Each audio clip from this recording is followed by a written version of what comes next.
বিদেশে পাচার হওয়া অর্থ ফেরত আনতে সহায়তার বিষয়ে যুক্তরাজ্যের একটি প্রতিনিধি দলের সাথে বৈঠক করেছে দুর্নীতি দমন কমিশন দুদক। দুদক কার্যালয়ে অনুষ্ঠিত বৈঠকে এ বিষয়ে অগ্রগতি হয়েছে বলে জানিয়েছেন সংস্থার মহাপরিচালক। বিদেশে অর্থ পাচার প্রতিরোধে সচেতনতা তৈরিতে কাজ করছে তারা। প্রতারণার মাধ্যমে নম্বর বাড়িয়ে চাকরি দেওয়ার অভিযোগে বাংলাদেশ শিল্পকলা একাডেমির সাবেক মহাপরিচালক লিয়াকত আলী লাকি সহ ২৪ জনের বিরুদ্ধে মামলা হয়েছে। দেখুন পরাগ আজিমের রিপোর্টটি।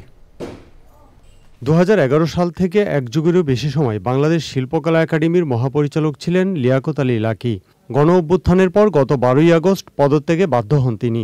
তার বিরুদ্ধে অভিযোগ, শিল্পকলায় ১০টি পদে ২৩ জন প্রার্থীকে নিয়োগ দেওয়ার সময় জালিয়াতি ও প্রতারণার মাধ্যমে তাদের নম্বর বাড়িয়ে দেওয়া হয়, যারা ওই পরীক্ষায় আগে অকৃতকার্য হয়েছিলেন। তিনি সহ ২৪ জনের বিরুদ্ধে রোববার মামলা করেছেন দুদকের উপপরিচালক সুমিত্রা সেন। লিয়াকত আলী লাকি এবং বাংলাদেশ শিল্পকলা একাডেমির পরিচালক প্রশাসক জাহাঙ্গীর হোসেন চৌধুরী সহ চাকুরি প্রার্থী অন্যান্য ২৩ জনের বিরুদ্ধে এই মামলাটি রুজু করা হয়েছে। নিয়োগের যে লিখিত পরীক্ষা ছিল, সেই লিখিত পরীক্ষায় প্রাপ্ত নম্বরের বিপরীতে চাকুরি প্রার্থীদেরকে নম্বর বাড়িয়ে তাদেরকে উত্তীর্ণ দেখানো হয়েছে। দুর্নীতি দমন কমিশন বিভিন্ন মামলার পাশাপাশি গত কয়েক বছরে বিদেশে পাচার হওয়া টাকা ফেরত আনারও উদ্যোগ নিচ্ছে।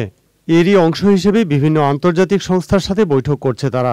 রোববার দুদক কার্যালয়ে বৈঠক হয়েছে যুক্তরাজ্যের একটি প্রতিনিধি দলের সাথে।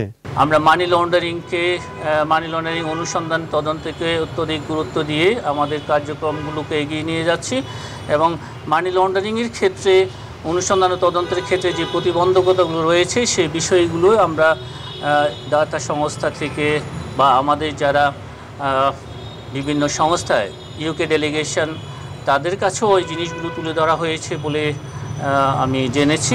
বিদেশে অর্থ পাচার প্রতিরোধ সচেতনতা তৈরির কাজ করছে দুদক। পরাগ আজিম, চ্যানেল আই, ঢাকা।